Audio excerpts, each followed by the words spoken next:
I've read Fiat Food. It is eye-opening. I was screaming at the pages at the end of every chapter with like the revelations of how the food industry as we know it today came to be.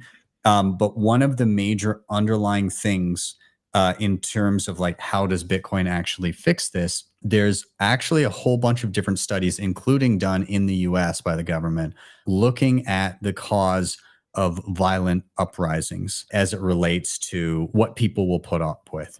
And people will put up with a lot of bullshit. But one thing that they will not put up with is not being able to put food on the table. Shit gets real when people cannot eat.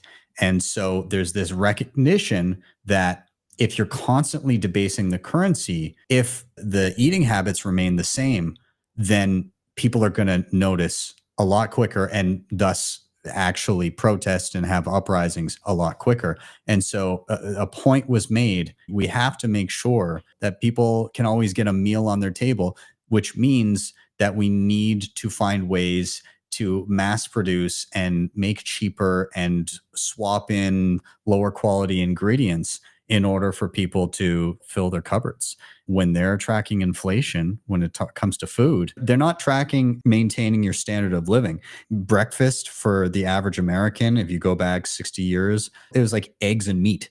But now it's like processed crap. If you were to actually maintain that standard of living in terms of eating, ribeyes and steak and eggs and all that kind of stuff, yeah, your costs have gone through the roof.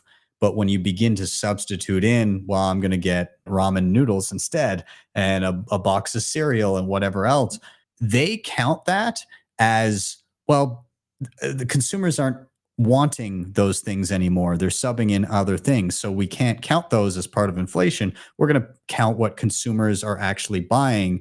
And that's, how much did that move the needle on what they're spending month to month? Not accounting for the fact that people's behaviors are driven by the fact that things got more expensive in the first place. So it's just this ridiculous system where it does not accurately capture the degradation in quality of living that money printing has had.